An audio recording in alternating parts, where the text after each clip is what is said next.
সুপ্রিয় দর্শক, আসসালামু আলাইকুম।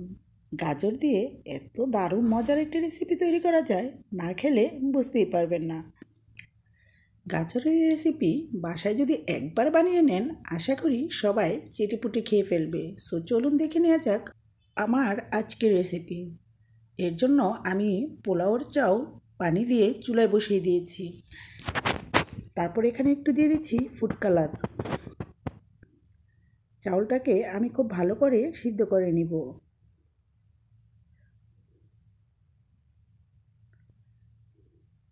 চাউলটা বলক চলে এসেছে, কিন্তু এখনও সিদ্ধ হয়নি, তাই আমি আরেকটু ভালো করে সিদ্ধ করে নিচ্ছি। চাউলটা কিন্তু সিদ্ধ হয়ে গিয়েছে।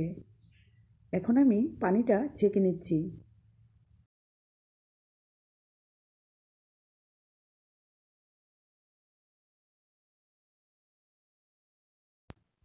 এবার গাজর গ্রেট করে নিচ্ছি।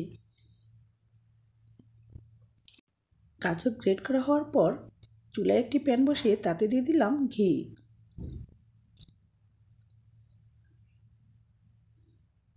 এবার ঘির মধ্যে দিয়ে দিচ্ছি দারচিনি, এলাচ। এগুলোকে একটু ভেজে নিচ্ছি। তারপর দিয়ে দিচ্ছি গাজরগুলো। গাজরগুলোকে কিছুক্ষণ ভেজে নিতে হবে এই ঘির মধ্যে।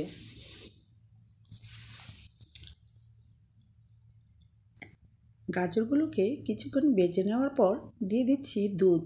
আর দুধগুলো আমি জাল করে প্রায় 1 লিটার দুধকে অর্ধেক করে নিয়েছি।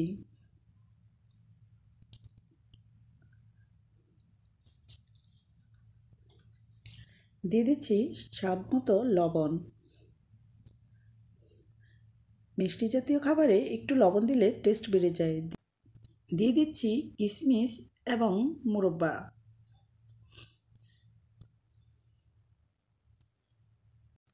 এবার কুচি করে রাখা কাঠবাদাম আর পেস্তা বাদাম দিয়ে দিচ্ছি এর মধ্যে।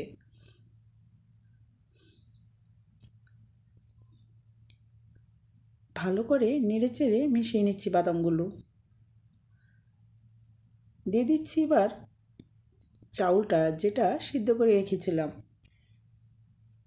এবার একসাথে ভালো করে মিশিয়ে নিচ্ছি।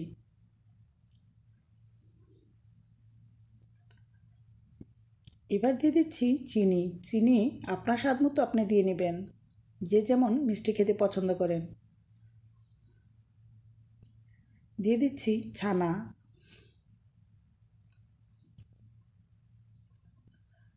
এবার ভালো করে নেড়েচেড়ে সবগুলো ইনগ্রেডিয়েন্টস একসাথে মিশিয়ে নিতে হবে।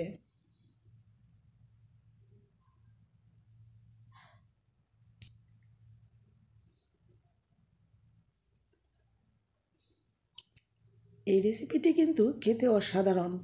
বাসায় বানিয়ে খেয়ে দেখতে পারেন, আশা করি সকলে খুব পছন্দ করবে।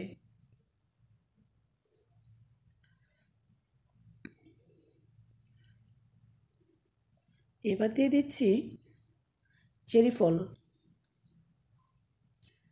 টুকরো টুকরো করে কেটে তারপর উপর দিয়ে দিয়ে দিচ্ছি। আমার রেসিপিটি কিন্তু সম্পূর্ণ তৈরি। একটু নেড়েচেড়ে চেরি ফলগুলোকেও একটু মিশিয়ে নিচ্ছি। বাস হয়ে গেল আমার দারুণ ডেজার্ট। সো ভিউয়ার্স, যদি ভিডিওটি ভালো লাগে তাহলে লাইক, কমেন্ট, শেয়ার করে সাবস্ক্রাইব করে দিবেন। ভালো থাকবেন। ভিডিওটি দেখার জন্য অসংখ্য ধন্যবাদ। আল্লাহ হাফেজ। আসসালামু আলাইকুম।